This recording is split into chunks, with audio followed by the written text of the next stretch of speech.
Hi, everyone. Welcome to episode 308 of the All Dolphins podcast on this weekend. It's going to be a weekend edition. I am pleased to be joined today by the voice of Florida Atlantic University football and basketball, as well as a longtime sports talk show host who has some news. You want to deliver the news, Ken, or do you want me to deliver the news? Go ahead, Pope. This is your podcast. I'd like you to deliver the news. Okay, deliver the news that he has just signed up to be joining ESPN Radio as a host, continuing his long and outstanding career as a sports talk show host. The one, the only, Ken LaVicka. How are you, KLV? Pope, it is awesome to be on this. I have been a fan from afar. You and I go way back. I used to be in the Dolphins coverage trenches with you in the heat of mini camp and training camp and hanging out in the bubble when it rained. And so now I haven't covered them at the new digs. I hear it's very nice there across the street from the stadium, but it's always good to catch up with you. And you and I knew one another when I met my future wife at Dolphins training camp in 2010. So you know a lot about me. You've seen me at my best and at my worst in my media days. Yeah, and I'm glad you brought it up because there was always, not to get overly sappy here, but you hold a special place in my heart because I saw the beginning of that relationship and your mood about it and what it's become. And then, now you've been married like more than a decade with two kids, and that, love that. I absolutely love that. Yeah, no, it's awesome. She was a volunteer at training camp before she went to nursing school, and I saw her. I'm like, wow, that is a good-looking Cuban girl. And me being a white guy from Chicago, when I came down to South Florida, the plan was find the best-looking Cuban girl I can find, and I did it. I succeeded, and I am truly a poster boy for the all-American dream for a Midwesterner moving to South Florida.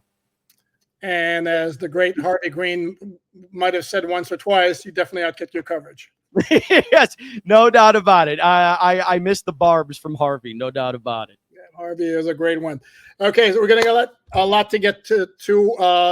It's going to be like a state of the Dolphins, where they stand at this particular juncture, which is kind of the offseason. There are a lot of things to discuss. Ken is a first-time guest on the podcast, so it's going to be a fresh perspective. And Ken, for those who don't know, Ken, not afraid to voice his opinion at all, which I love because I've been known every once in a while to also spew an opinion, whether popular or not. Yes, we're going to start with the obligatory history lesson, and it involves the season 2008 because we're on episode 308, which was, of course, the Wildcat year. Before the Wildcat started, however, was the 2008 draft, which is very significant in Dolphins history because they had the first overall pick. And this was a time also, if you remember, Ken, where teams would sign the first overall pick before the draft. And the Dolphins did that with Jake Long, the tackle from Michigan, and then saw Matt Ryan, the quarterback from Boston College, go third to the Atlanta Falcons, not second, third, because the Rams at number 2 took Chris Long. And this has been a great debate of, did the Dolphins mess up by not taking the quarterback and instead going with the offensive tackle? And on that particular topic, Ken LaVicka, you sit where?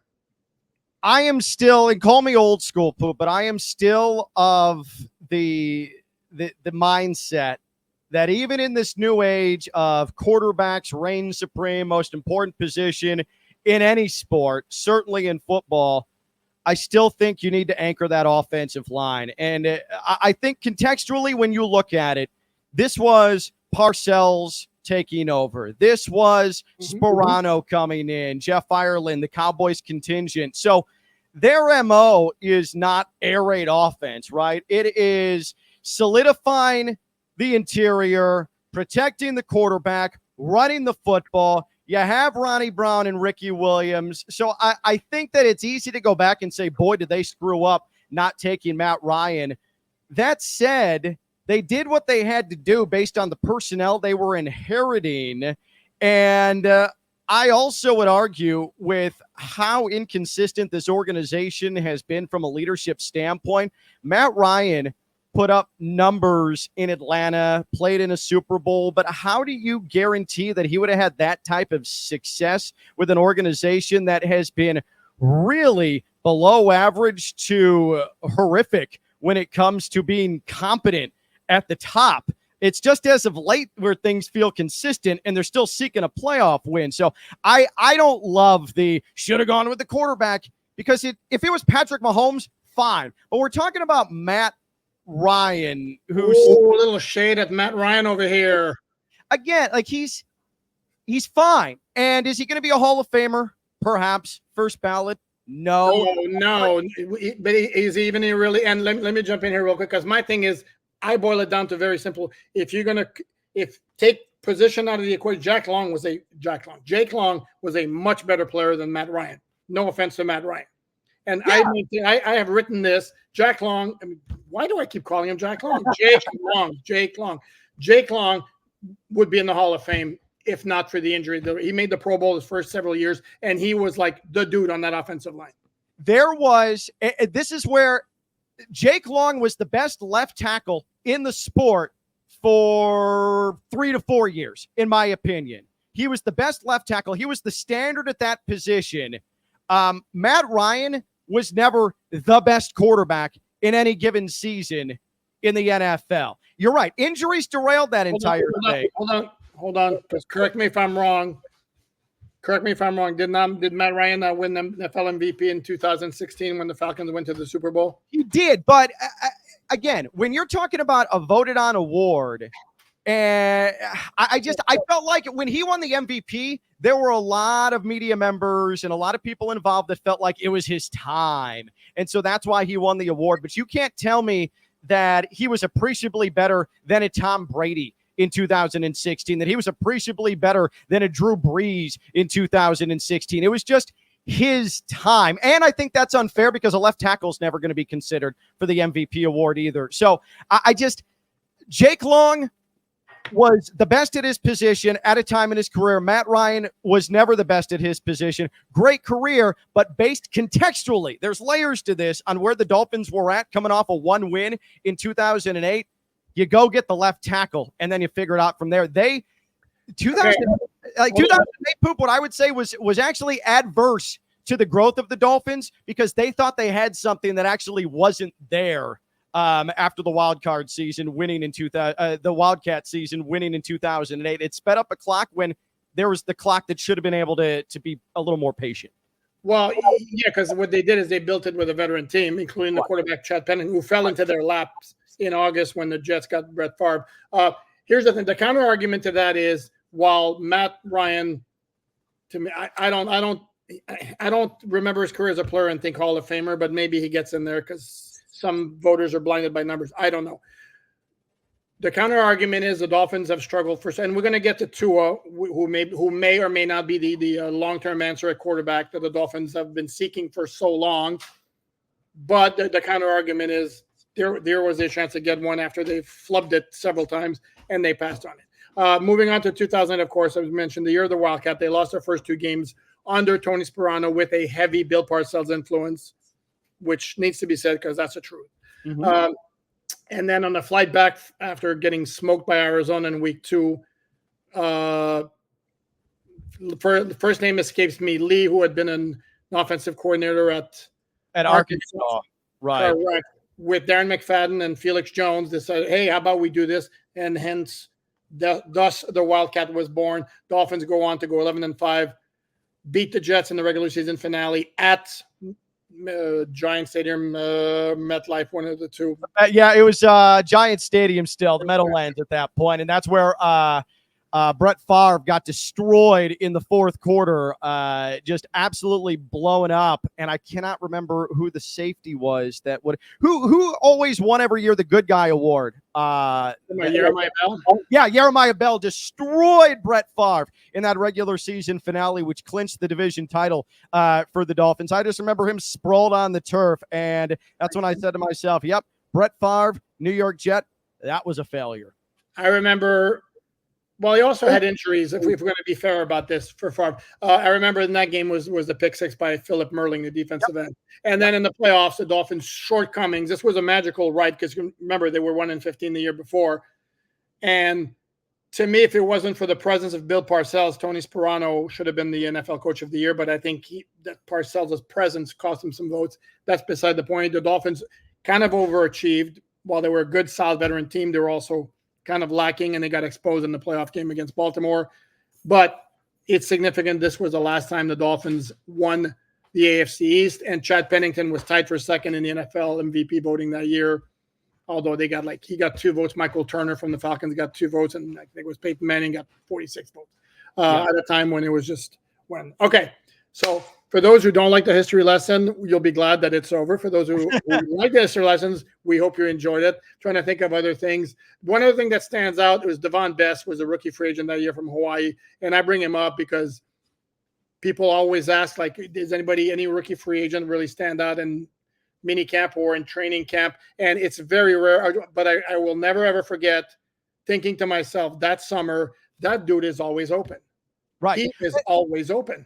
And this was my first year covering the Dolphins. I had never covered an NFL camp before. So I'm coming in with very untrained eyes. And I'm telling you, between you and Omar and Armando and Barry Jackson and Harvey Fialkoff, all these names, we all collectively it started in rookie minicamp and then continued into mandatory minicamp, where you said to yourself, man, that dude with the dreads, that kid from Hawaii, he is catching everything. He is open constantly. Those routes he's running are unbelievably crisp.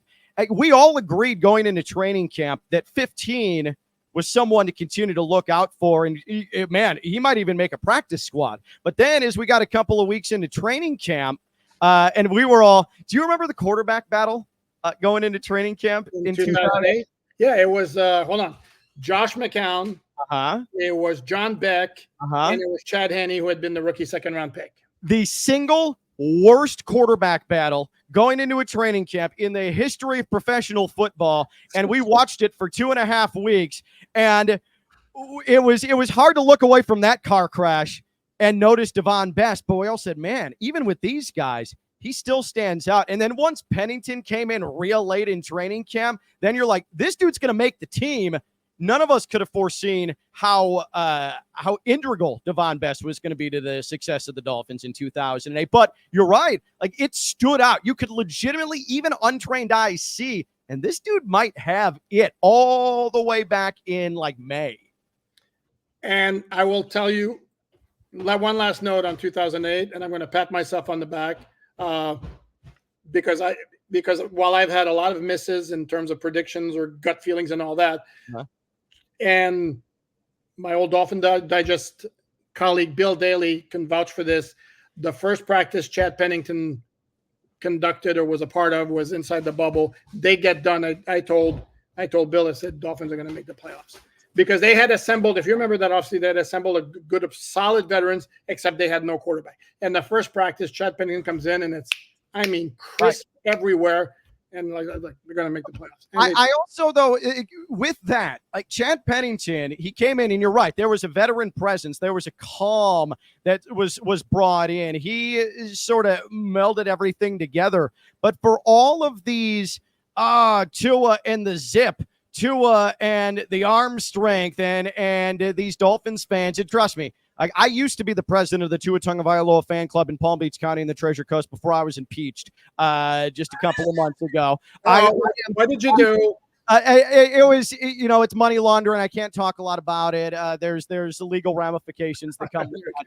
But litigation, so I can't talk. Right, exactly. I can't speak on an active legal situation. But I understand the frustration with Tua sometimes. But Chad Pennington threw the same exact ball. And we had no problem with it in 2008 when he's floating balls to Anthony Fasano, and he is putting balls up to make jump ball catches on for Ted Ginn. That was fine because he was a veteran leader. All I'm saying is that Tua throws the same ball that Chad Pennington did. Except that in the playoff game, it proved to be wholly inadequate. And that's Ed Reed happened. Well, correct. But again, and this is what I've said before, and we're going to get back to Tua at some point in this winding conversation, that it reduces the margin for error. And that cannot be debated. And the whole Dolphin offense, which operates on timing, rhythm, speed, passing, again, the margin for error is smaller than a team that's going to ground and pound you like the 2008 Dolphins with the Wildcat, because that travels, that plays in the cold.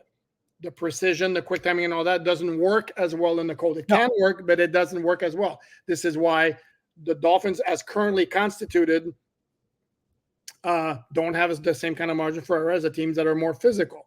And this is where my first topic here.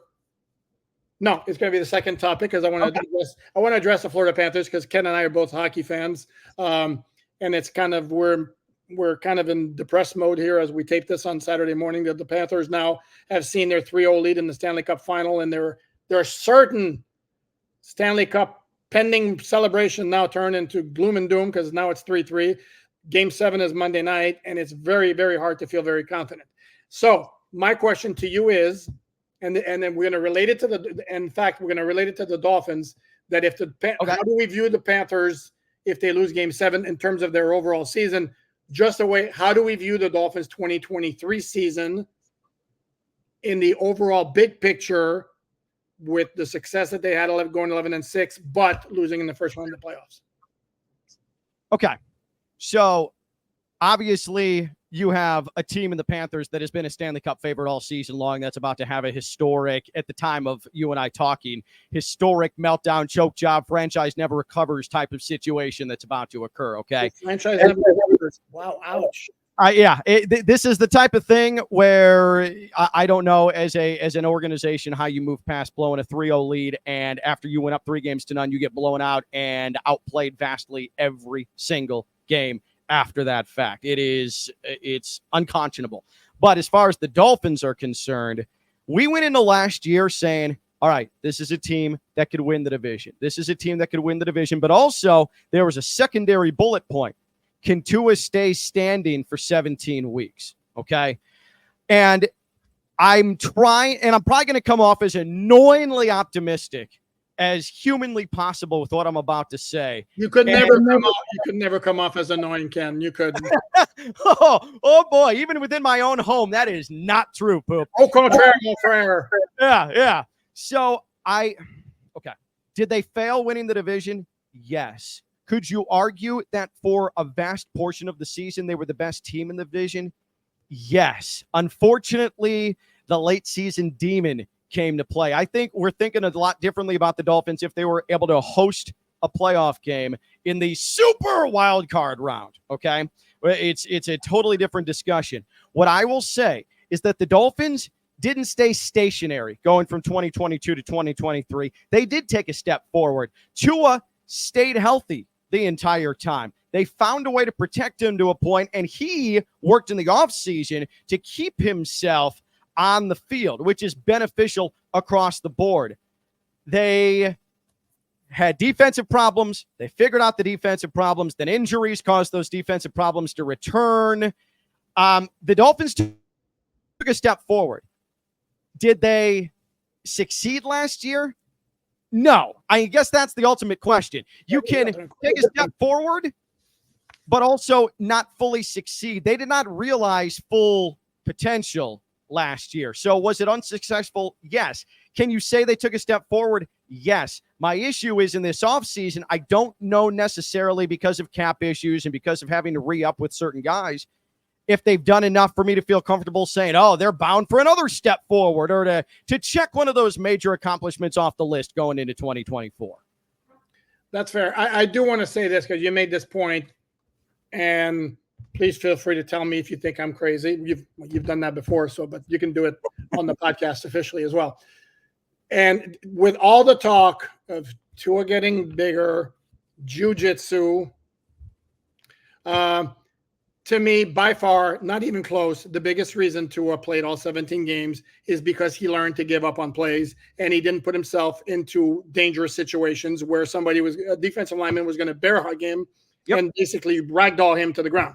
Yep. And this inherently, and I love the fact that Tua has identified a need and said, I need to take advantage of those yards that might be past the line of scrimmage when the pocket collapses and the secondary and the linebackers are committing down the field to these super speedy freakazoid receivers.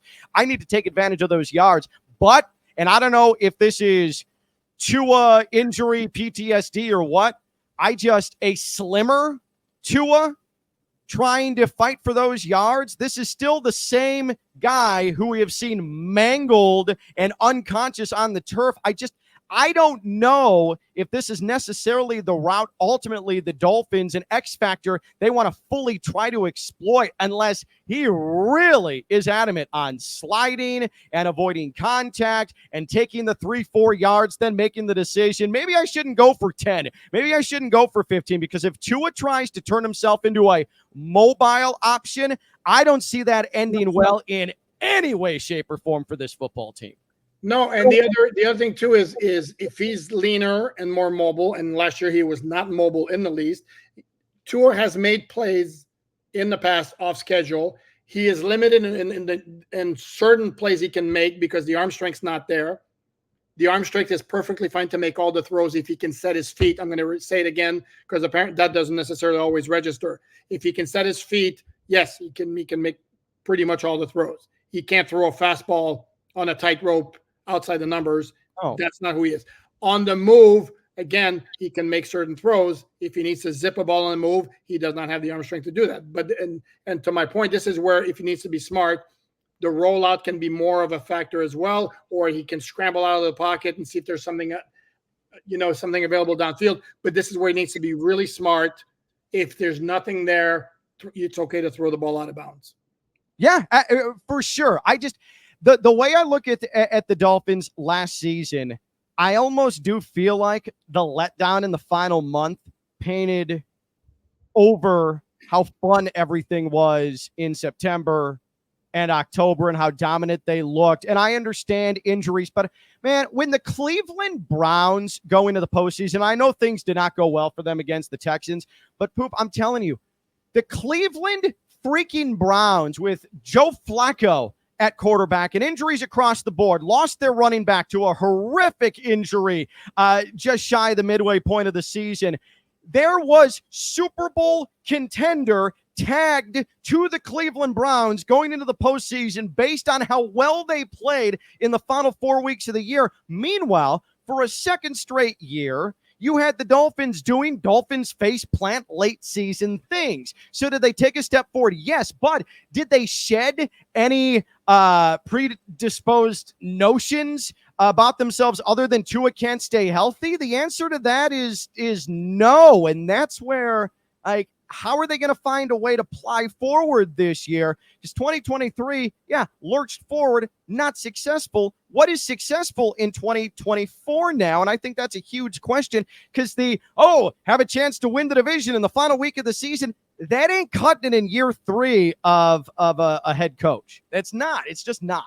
No, I don't disagree with you. And to me, the most alarming stat when you look at the Mike McDaniel era is 1-12. Mm-hmm. You know what I'm referring to, right? That's the record in the last 13 games against teams that made the playoffs that year, right? Or including the 2 playoff games. That ain't good enough, and this is where it tells you that they look like a Super Bowl team when they play bad teams, especially at home, especially early in the season. But then you get to the end of the season, or you play against playoff teams. Because even last year at Buffalo, Week 4. They were 3-0 coming off that 50-point win against Denver, and they looked like, man, that team could go to the Super Bowl. And they got humbled by the Bills. And then 3 weeks later, it's the Eagles. Can't match up either. Even though this was a game, yes, absolutely, the officiating was brutal. And they had a chance to drive for a game-tying touchdown early in the fourth quarter before the pick. But then the Eagles took the ball over and then rammed it down their throat to make it a 14-point game again. Again, they didn't measure up. And this is where, to me,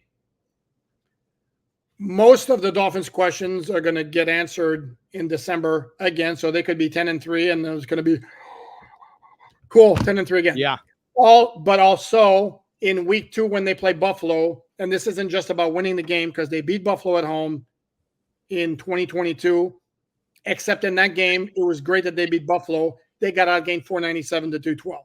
Right. They need to play a game in week 2. The statement that needs to be made is that they need to not only win, but clearly they're the better team that game. Buffalo's their boogeyman. We understand that. We know that. Josh Allen is the face of that entire thing.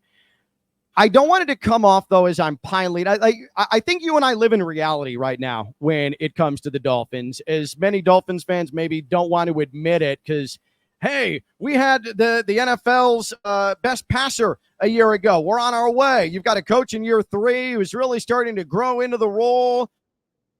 Like, okay, but also what's happened leading to this point, and it's been incremental progress. It's been small, tiny pieces of progress. And listen, great. I'm glad that there was a highlight montage that Mike McDaniel showed to Tua to magically make him believe in himself again. This outstanding fairy tale story that every sideline reporter, NBC, CBS, Fox has exhausted to this point over the last 2 seasons. Enough already. Jesus, go find a different storyline already. He said it, not me. He is at KLV says, not me.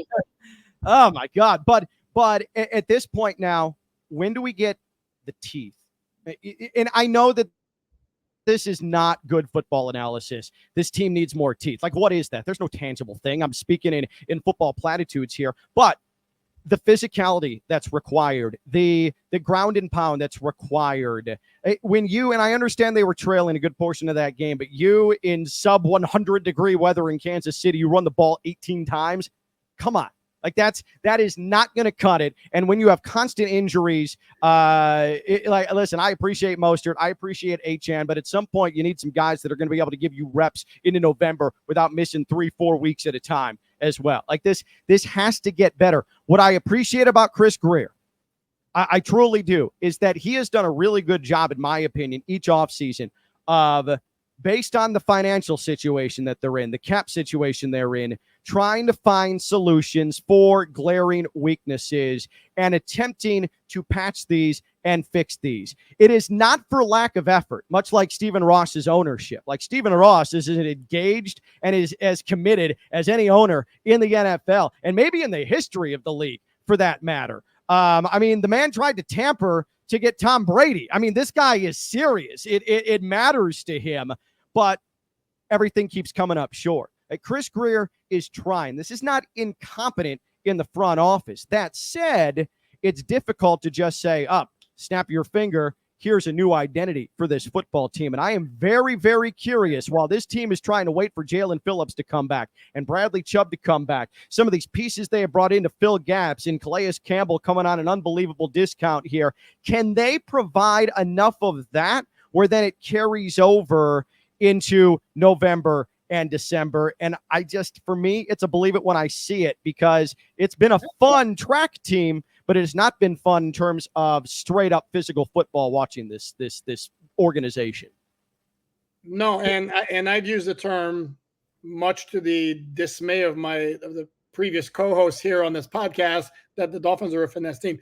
And my thing is, and the question I had on my card was, are the Dolphins legit Super Bowl contenders? They are, if everything works well. It's just their margin for error, because of the style that they employ on offense, is, again, much smaller than other teams. Because I liken them a lot to the 99 St. Louis Rams, who were not necessarily they were a finesse, they were a track team.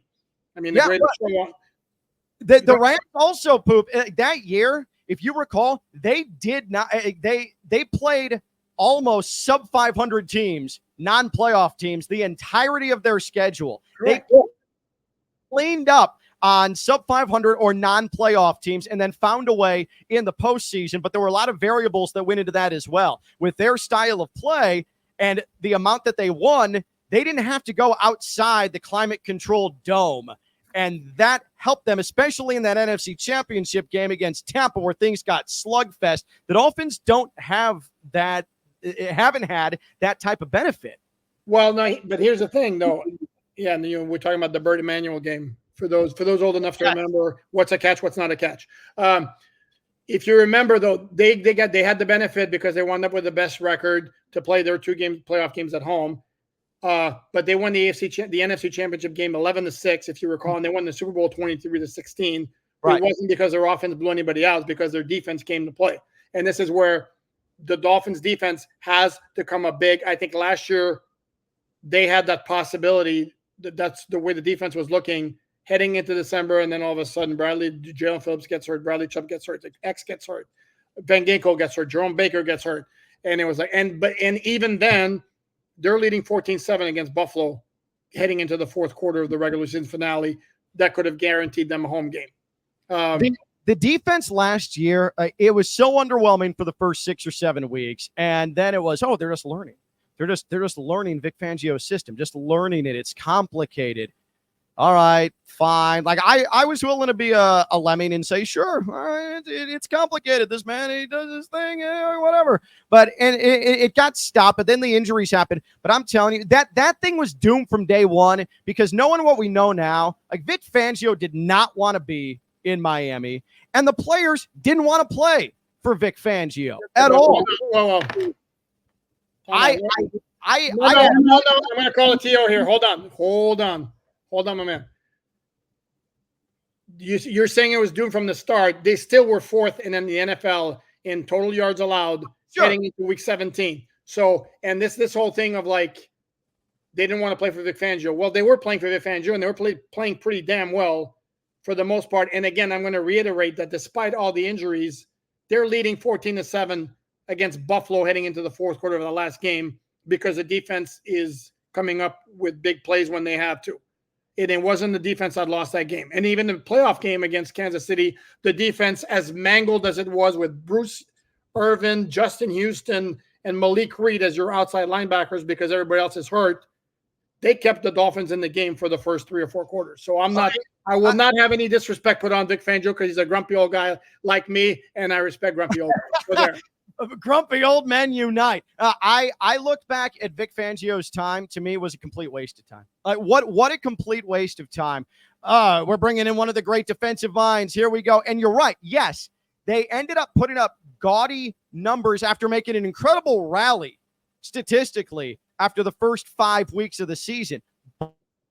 But you look at the Tennessee game, fourth quarter, defensive collapse. You look at what happened fourth quarter against Buffalo. And offensive collapse too. Sure, it was a contributing factor, but that said, you need a defense then that is not good. Like I remember specifically slump shoulders, the secondary exhausted as Tennessee's coming down the field to finally win the game. There's a lot that goes into this. I just thought that while the defense put up strong numbers last year, there were inconsistencies in key moments where it really let this team down, when the offense absolutely could have used a little bit of a safety net because things had stalled out, and it just did not happen. I don't know if Anthony Weaver's going to fix that. What I do know is that it feels like in those defensive rooms, it's going to be a little bit happier than it was a year ago. Like you look at Von Holland, he can say all he wants. The kick and rocks thing had nothing to do with Vic Fangio. Bull bleep. I mean, we can see right through him. And what we know now about Vic Fangio just fleeing to Philadelphia, like the whole thing, good riddance. See you later. Let's find something consistent. And even if the Dolphins finish 7th or 8th or 9th in the NFL in total defense, if they end up playing better fourth quarter defense than they did a year ago, then the Dolphins are going to end up being a team that's in a better situation. I don't disagree with that. I hate to, but I don't disagree with anything you just said there. One quick thing, real quick, Poop. Like as far as Super Bowl contender, the question: are the Dolphins Super Bowl contenders? This is going to be a real week. You are going to rip me apart for this. Mid-June, going into July of this offseason, I have a hard time saying the Dolphins are Super Bowl contenders because there's too many pieces I need to see in action and how they correlate with one another before I'm willing to make that claim. Are they playoff bound? Sure. Could they win the division? Yeah, I think so, even though I slot him second still in the division right now behind Buffalo.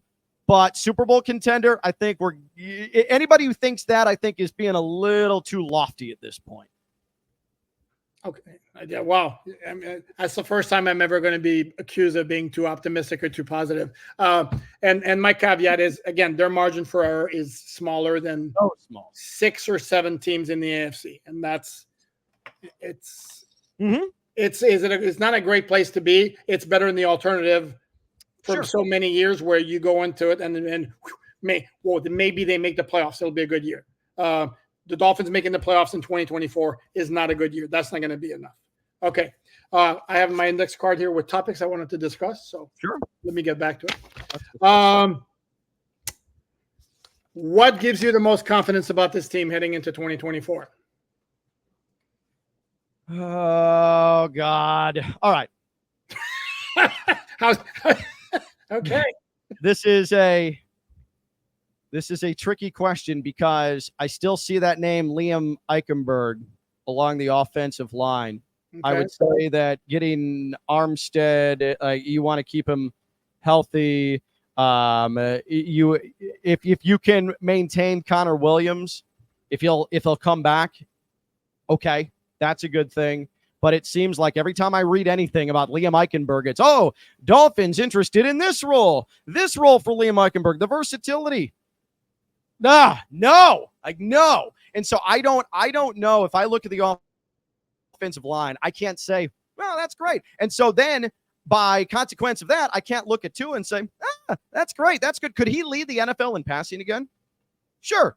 Absolutely. I guess if I'm and maybe I'm being hypercritical here, but I look at the receiving core and I really like the addition of Odell Beckham. I really do. And I think he is going to be extremely beneficial on third down if he's able to buy in to his role. And I think Mike McDaniel does a pretty good job, at least with offensive players, of talking guys in to buy in to their role. I think the receiving core is going to be a strength, a plus for this team. I really, truly do. My gut tells me that the running back room is going to be really, really good. Dude, you're not answering the question, though. Man, talk about filibustering over here. I know. What do I feel most confident about? Yes. Most confident about? Yes. The receivers. The receivers. Okay. You have veteran leadership. You have guys who have performed, guys who have been there. I like the receiving core. I do. But again, a lot of it's predicated on that unit, Liam Eichenberg. Okay. See, and I will give you a demonstration of how you quickly answer the question. For me, my answer is the biggest reason for confidence is Mike McDaniel's ability to scheme to take advantage of that, as you mentioned, stupid speed they have on offense with Tyreek Hill, Jalen Waddle, Raheem Mostert, Devon Achane, and now Jalen Wright, who, oh, by the way, he has the fastest 40-yard dash time of anybody on the team. That's been the case the last 2 years. And then what's happened after Thanksgiving? So I agree with you. I would say, yeah, it'll be awesome up until we sit down for turkey. And then after that, I have no idea what the hell is going to happen. Okay, so then the flip side, of course, is what's the biggest reason for concern? And are you going to say because they haven't shown that they can do it after Thanksgiving? Yeah. I feel like late season Dolphins, and when it's happened 2 straight years, and maybe you could say, well, Ken, Tua, the concussions, the issues he had late 2022. All right. But it has been 2 straight years on its face that the Dolphins have faded late. And they had everything to play for last year with a healthy Tua and a flawed Bills team, the most flawed Bills team we've seen maybe in the last 4 or 5 seasons, and still couldn't get it done. So I have every reason to believe, Poop, that just like last year, this is going to be record-breaking numbers, elite scoring offense the first 2 months of the season. But I'm also predisposed to think, man, what about late in the year? Because I haven't seen under Mike McDaniel good late season consistent football. So you're right. Like using the Dolphin speed and Mike McDaniel scheming for it, that's a plus. He does it better than anybody, in my opinion, in the NFL, utilizing speed. And I think he's shown that, especially turning Tua into the best passer statistically in the NFL. But there's always that, what happens late, that makes me stay awake at night. And that's not a joke either. It's pathetic, but it keeps me awake at night. Okay. Yeah, I know. I'm very unbalanced, and I have mental problems. Okay. Well, recognizing it's the first step, right? No, and then to me, there's some people who have mentioned, like some fans who like hit me up on Twitter and say, like, okay, what move could they make to make him tougher and address that issue? They can't. This is how their whole foundation is built on that. Offensively, that's what they are. That's what they built. That's what they've emphasized. Yeah, I agree with you. The F word applies, and it's not bad, but finesse. Oh, sorry. Yeah, right. PG rated show here. Well, there's another F word for the late season Dolphins, but faltering. But yeah, right. Yeah, true. Faltering. Correct. Exactly. 3 syllables. But the finesse offense, like, it's good. It's fine. And it presents massive matchup problems. The issue with a finesse offense, and where you need to find aspects of the offense with some teeth, and you know what actually fixes that, or at least in part fixes that, is finally having a tight end that does anything in the passing game. Finally having a tight end that does anything in the passing game will gloss over an awful lot of problems you might have when you can't move the football on the ground, or you are having trouble hitting the intermediate pass 15 to 20 yards down the field. The Dolphins under Mike McDaniel have not had a singular pass-catching tight end option. Jonnu Smith, we haven't brought him up yet. He has a chance to be whether he knows it or not, a team-changing, franchise-changing acquisition over the next 2 years if he can use his hands. And I know, and it's probably not a good thing that the Dolphins would be so reliant on a guy like that, but he is a capable pass-catching tight end that can be fed football if need be. The Dolphins have not had that. Mike Gesicki was not a tight end. By position, he was, but he was more of a glorified wide receiver with a little bit of size. Okay, Jonnu Smith is a certifiable tight end, sit in space, catch footballs, make some guys miss, pick up 8 yards, and be a safety valve. That's something the Dolphins hadn't have, and his contribution is actually, to me, going to be very key if he can start to get into a rhythm and Tua can develop a connection with him. Yeah, I will take issue with franchise-altering player, but because I don't believe that the Dolphins will ever use him that much, because it's going to be all about Tyreek and Jalen Waddle. That's a fundamental problem then. To me, like, that's where an offense doesn't travel late into a year or in the postseason if you don't have a tight end you can depend on. Look at the 2 teams that were in the Super Bowl. They have tight ends that you depend on. Now, I get it. It's a little bit of a unicorn. We're talking about 2 Hall of Fame guys at tight end for the 49ers and the Chiefs. But all the Dolphins need is something serviceable at tight end. And until they get that, like, the offense is never going to realize its full potential, because a track meet, you can utilize speed by bracketing receivers, and you don't have any guys with size other than Odell Beckham that can go up and win footballs. And you need a safety valve. And without a tight end, you're not going to win in the NFL. No, dude, I agree. And I think they will make use of the tight end more than they have, which is not exactly saying a lot, but the expectation that he's going to put up I know Kittle-like numbers to me. No. Quickly, the annual Pete Prisco top 100 player list came out, and these are always fun. So he had for the Dolphins, and I'll run through them and then we'll discuss. Speaking of old grumps, by the way, I like him. I like Prisco. Okay. I like you. You're both grumps. Sorry? Yeah, just like I like you. You're both grumps, you and Prisco. Just because you're old and grumpy doesn't mean that I don't like you. I'm a big fan. Thanks. I think. Okay. Tyreek number 4. This is the Dolphin players only. Jalen Waddle at number 42. Jalen Ramsey at number 43. Javon Holland at 63. Tua at 65. And then he had Jalen Phillips and Raheem Mostert as honorable mention. Anything about that immediately jump out to you? I mean, I think that Tua at 65 is immediately going to send Dolphins fans into clickbait hysterics. Whatever. Like whatever. Who is, so you've got Tyreek at 4. Who's 3 and who's 5?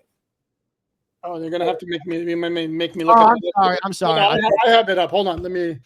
Because I just want to see who's sandwiching Tyreek and who's on the front end of Jalen Waddle. You have 3 guesses as to who's number 1. Mahomes. Okay. Myles Garrett is number 2. Trent Williams, the 49ers, is number 3. Sure. How can I argue with that, especially when you're talking about elite offensive lineman into fastest wide receiver of all time? Like, I don't. That's why the top 100 players thing is so tricky, because you're talking about guys in positions that are so vastly different, their roles. It's not like basketball. It's not like, it's fine, but I know people are going to see the 65 in front of Tua's name, and the disrespect. Well, okay, here, how about this? If you have it in front of you, where's Trevor Lawrence? He's ahead of Tua. How much? Okay, hold on. Tua was the 11th quarterback. And in fact, I can do this very quickly here. Quarterback, that's good to know. Okay, so your quarterbacks are Mahomes was 1st overall. Josh Allen was 6th overall. Burrow was 15. Lamar Jackson 16. Aaron Rodgers 20. I'm sure that's going to have the Dolphin face a flutter. CJ Stroud 38. Herbert 41. Dak Prescott 49. Jalen Hurts 53. Trevor Lawrence 62, just a few spots ahead of Tua. This is going to make people mad. I can't find it in my body to get up in arms over that. Like, I can't find the place deep in my soul, my Tua loving soul, by the way. It's a loving Tua soul, to get all up in arms about that. One thing I will say about this, because there's been a lot of discourse about the Trevor Lawrence contract and what Tua deserves. And listen, Tua is going to ultimately, in my opinion, get paid north of 50. He is going to maybe not have more fully guaranteed money than Trevor Lawrence, but I think he's going to have more guaranteed money than Trevor Lawrence. Ultimately, the total guarantee, he's going to get paid, and everybody's going to be happy, and we're going to move on. Not everybody's going to be happy.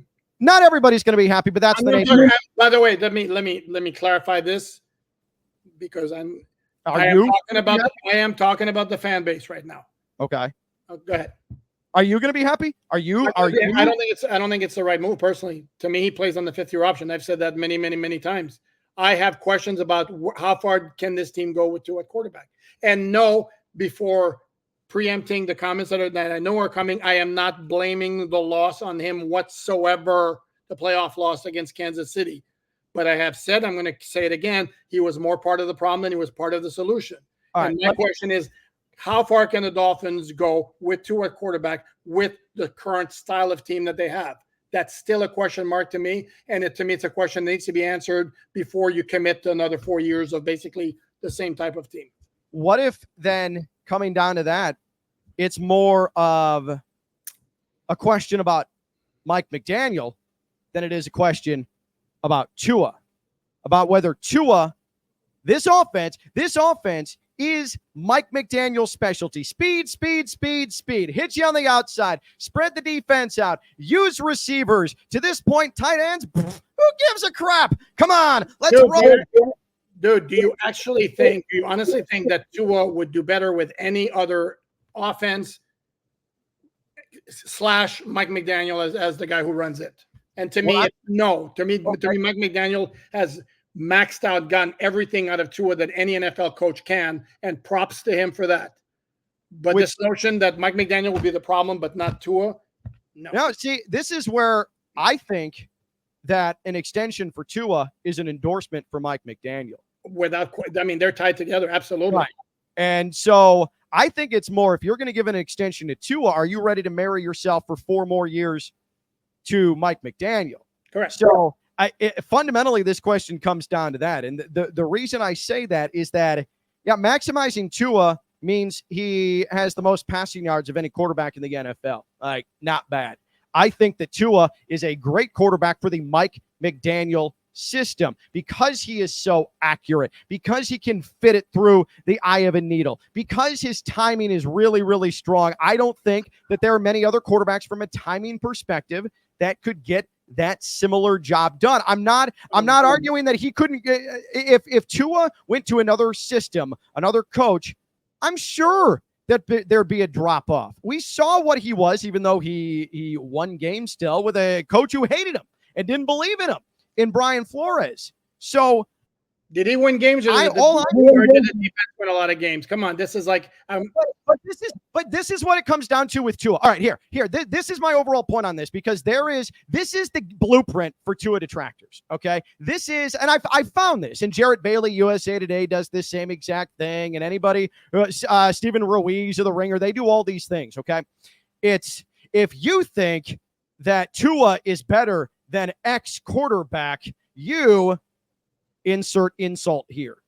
But then they don't give any tangible evidence as to why Trevor Lawrence is appreciably better than Tua, when in reality, I think that it comes down to Trevor Lawrence just looks more aesthetically pleasing throwing the football. Because if you want to start getting into the metrics of this entire thing, air yards per reception, Tua, but this is where again, number. Ken, you cannot discount who he's playing. He's playing with the fastest offense. Can we agree? Maybe skill position group in NFL history. Sure. So okay, but how many? Here's the other question. Sorry to cut you off. The other question is, how many quarterbacks can you put with the Dolphins? And this is where people are like, drive me nuts. There would be tweaks to accommodate, to adjust to whatever quarterback. How many players can you bring into with the Dolphins right now? How many quarterbacks who would produce similar, better, or close to numbers, and then put Tua in other situations, and what does the comparison look like? I think that's all an assumption. I don't know the answer. It's an assumption. There is no black and white answer here. Right, but then what is black and white is the fact that Trevor Lawrence has succeeded in the AFC South, while Tua, his big boogeyman, has been Josh Allen in a constant Super Bowl contending Buffalo team in the AFC East. Congratulations to Trevor Lawrence for cleaning up on the AFC South. And there's always the playoffs. This is tangible stuff, Poop. The playoffs.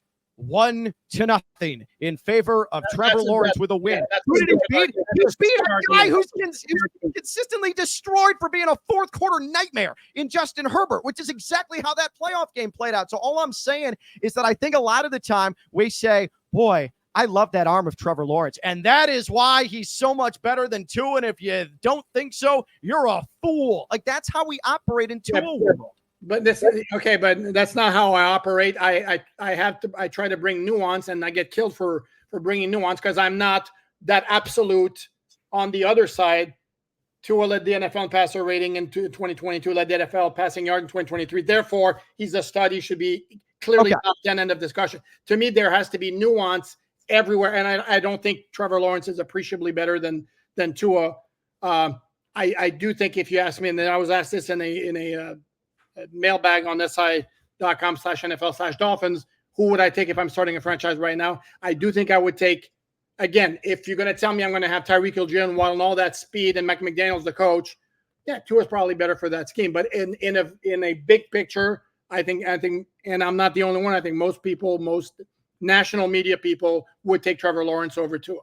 Because, again, they're looking at how pretty he looks throwing it. No, it's not, dude. It's not all of that. But that you also can't discount that the fact that if the bigger your arm, if you're still accurate, the more throws you can make. That's just a fact.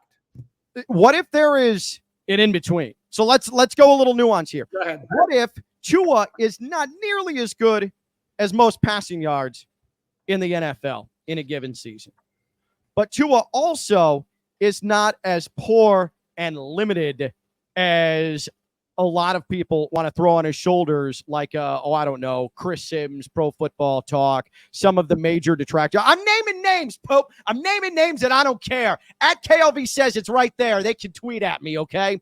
But what if there's an in-between? Because what I will say, the name that always comes up, and the talking heads love to throw this out, Poop. Go ahead. Dak Prescott. What if Dak Prescott went to the Dolphins? Dak Prescott is not, to me, any sort of upgrade than Tua. In fact, to me, that's even playing of quarterbacking between Tua and Dak Prescott. So if Dak Prescott in the top 10, he's like middle of the top 10, just after the halfway point of the top 10, then I think that Tua is probably in that neighborhood as well. I have no major issue with that. I think I had my list. I had 9 as clearly better than Tua. Then and there's a group of like 5 or 6 others. You want to put them anywhere in there. I don't have a major objection to it. So that's fine. I don't.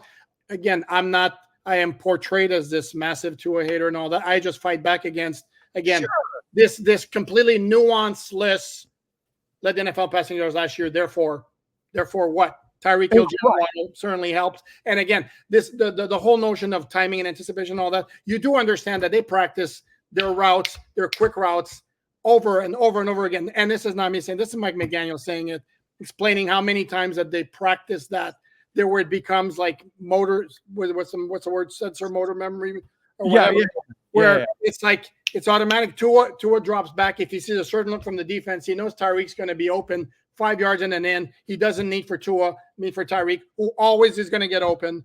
But what true. Yeah, but also, too, the greatest tuba player in the world is not going to walk into the Copenhagen Symphony, sit down and say, hey, famous conductor, throw me the sheet music and start tuba-ing. He's going to put a lot of repetition and a lot of practice into it. So I don't think that that's a knock against. Yes, there's a lot that goes into the timing of all this, but I do think that there is natural quarterback instinct and skill that Tua has that he doesn't get a ton of credit for. And I think it's because he's just so polarized. Where doesn't he get credit for it? My Lord, if you hear all you hear about great anticipation, great accuracy, and all that, and dude, you throwing like a needle through the through the eye of it. I mean, it's like whoa, a little. I mean, he's very accurate. All that again. Short to intermediate, although the deep ball accuracy was good. Again, if you can set his feet, and I know that applies to everybody, but there are a lot of better, more accurate quarterbacks on the move or when there's some pressure around in the pocket. But I don't know if this – all right, do you think this team goes as Tua goes? Because I was looking the other day statistically, like the Jaguars have kind of gone as Trevor Lawrence goes over the last couple of seasons. I don't think the Dolphins – go as Tua goes. So what do you need from Tua? And a Mike McDaniel offense, should it be as the quarterback goes because there's so many weapons around said thrower in that spot? Man, you're going to get me in trouble here. You're going to get me in trouble. And then here's all I'm going to say. I'm going to point out facts. Okay. Point out facts without nuance, and then people can do whatever they want with it. Okay. Addressing this whole notion of the Dolphins are lost without Tua because of what we saw in 2022. Number one, the Dolphins, Tua missed 4 starts. Mm-hmm. The Dolphins, including the playoffs, so we'll go 5 starts. Okay. In the 3 losses, there was a mid-game quarterback change because of injury. That's number one. In the 3 losses, let's leave out the playoff game. In the playoff game, I'm going to leave out because they started a rookie 7th-round pick at quarterback. Right. And who played better than Tua in his postseason game? I'll say. I'll admit it. He wasn't good either. So if everybody goes, well, what about Brock Purdy? That's an aberration. So anyway, in the 3 regular season losses in 2022, mid-game quarterback changed because of injury. Mm-hmm. 0 takeaways by the defense combined, not 1 takeaway in any single loss. 3, a game-changing turnover in 2 of the 3 losses, one of which was an interception. It was against Cincinnati that was during the game. Sorry. And the other 3 was against the Jets. They missed a field goal when they could have taken the lead. Against Minnesota, Jalen Waddle fumbled at the Minnesota 30-yard line when they was about to take the lead. And then there was a pick 6 against the Patriots. But then again, that caused the in-game injury thing. Okay, so that's number 1. Number 2, can you agree that the whole sentiment is Teddy Bridgewater completely sucks and all that? Okay, with Teddy Bridgewater, who is not an elite quarterback by any stretch of the imagination, and I've never said that, we do know that nobody has been quick enough to decide that his sample size is not good enough to eliminate the fact that he sucks. Except if you prorate his stats over 9 quarters, it adds up to 5,400 yards for a season. That's number 1. Number 2, he didn't play 3 quarters in any of his 5 appearances in 2022. So right. Because remember the Jets game, the dirty cheaters upstairs said he had a concussion and knocked him out of the game after 6 seconds. Yeah, dirty cheaters. Okay. So when it comes to Teddy Bridgewater, that whole thing, and I get in comments are coming. You can't have it both ways. You can't say, well, I saw enough to know he completely sucks, but then dismiss the fact that his stats projected to 5,400 yards. And those are going to say, well, Tyreek Hill didn't have a touchdown pass from Bridgewater and during that time. No, but his yardage, again, projected to 2,300 yards for a full season. So, what I would say is there can be some outliers, though. If Teddy Bridgewater hits a couple of deep passes, which he did in his small sample size with the Dolphins in 2022, that could that could skew stats if you start to extrapolate them like that, because he was not playing a consistent quarterback position. Without question. But then if that's the case, then don't give me the fact that he completely sucks, because even though the sample size is so small, if the sample size is too small to extrapolate stats, it's too small to say he completely sucked. It didn't look good. Doesn't look good. I will grant you that. I'm just saying that the offense with this stupid speed outside and the play design, it's not, again, the way it's constructed now, Tua is an ideal fit for it. This idea that he's the only one who can make it go like that, to me, is ridiculous. What makes the offense go is the speed and the scheme more than anything else. Yes, but you need someone to orchestrate it. And I don't know if there are a ton of quarterbacks who can actually do that with the timing required and the ability to see all the moving parts and all the motion and try to maximize them like Tua is able to do. I have questions about that. I've worked in college football for a long time. I've seen a lot of ultra talented, but also not so gifted brain-wise players come through. And I think there's a complete package component that needs to come into play when we're talking about playing for Mike McDaniel. I don't disagree with that, but the truth is we just don't know. Sure. And again, with the same notion of like this idea of like the Dolphins are toast if Tua is done because Mike White's going to completely suck. Do we know that? We don't know that.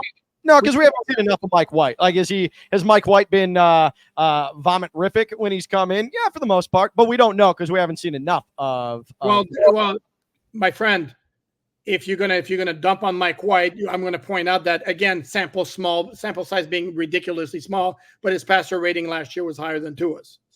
Yeah. But then you just called him vomit-rific or whatever the term you used. Right, because also too inherently the quarterback rate. You said quarterback rating, right? The quarterback rating has a chance to be higher with the smaller amount of passes that you call just based off of mathematics. By the way, did you know I called a lot of Mike White games in college? Pretty good college quarterback, pride of Broward County there, Mike White, when he was at Western Kentucky, FAU. Man, we've been gone for a long time here. I do want to ask you, as the voice of FAU football, your scouting report on Jaquan Burton, who signed with the Dolphins as a rookie free agent. And does he have a chance in hell of making the roster at wide receiver? So I'm glad you asked this, and I was hoping that would be on one of your cards. Jaquan Burton is an awesome story. So he started his college career at Southern Illinois, and things just – he's super talented, was a huge weapon. Actually, my former radio co-host, Stone Labanowitz, was his quarterback at Southern Illinois. But it wasn't a great fit for him there in Carbondale. So he ended up going to a JUCO for a year and then came to FAU, and he made an immediate impact. Jaquan Burton is a very good deep threat with pretty dependable hands. He was off to a great start last year and then got absolutely blown up. Serious head injury in an early season non-conference game against Ohio, where he literally took a helmet-to-helmet shot one side of his head, which led to a helmet-to-helmet shot other side of his head. And he missed several games after that, and then came back and wasn't the same after that. But I think that being able to get away from the game after the season ended, work out, and continue to recover from that. When he is on, he is a pretty good size deep threat with solid hands. And I think that, and maybe this is a little bit of my bias showing, but he can get through first couple of weeks at camp. He's going to be able to survive some cuts throughout training camp. And I think that this is certainly a guy that you could see on a practice squad, or if anything, if it's not the Dolphins, him being, because of what the Dolphins see in him being on someone else's practice squad as the 2024 season starts. But he's certainly not just a throw-in rookie. There's something there, and I think if he's able to carry some momentum from what I saw with him in some of his offseason workouts, he's a name you're going to start hearing. People are going to start writing about, talking about in the first couple of weeks of camp. Okay, very good. Yeah, I can't say I noticed him. He missed the mini camp. I was dealing with some kind of minor issue. Right. I'd lie if I say I really noticed him that much in the 2 OTAs that we saw. But we'll see. No, certainly hope he succeeds. Find a spot somewhere. Okay, we've been going at this for a while now. We're going to wrap it up again. And I forgot to do this at the top of the show. Shame on me. Please like and subscribe. Read the written content at si.com/NFL/Dolphins, where these days we're producing about 4 or 5 pieces of content every single day, even now. Yes. I encourage you to check it out. Right now, I have a series going on the top 75 games of the 2000s for the Dolphins. I did include losses. It's based on a combination of significance of the game, how entertaining the game was, unusualness, great word, of the game and all that. So check it out, all the written content there. I want to thank my guest, Ken LaVicka, the voice of FAU football and basketball, and now host on ESPN Radio. Senor LaVicka, thank you very much. Poop, you are the man. I appreciate it. And I'm looking forward to you breaking down the game where John Beck threw the ball backwards in 2007. That's one of my all-time 2000 Dolphins games. I already did 2007. I didn't remember that. I think I blocked out. Hopefully he's not teaching Tua to do that. Yeah, please no throwing the ball backwards. We already saw that once in Las Vegas with that safety in the Brian Flores. Oh, Jesus. Yeah. Are you talking about the game-winning touchdown? Where was it? The wide receiver on the last play of the game in a tie game. No, I'm talking about the hitch that was thrown. Brissett, right. Thrown into the end zone on a hitch and then tackled right away for a safety. And good times all around. That was a shining moment. On that note, thanks, everyone. Have a good weekend.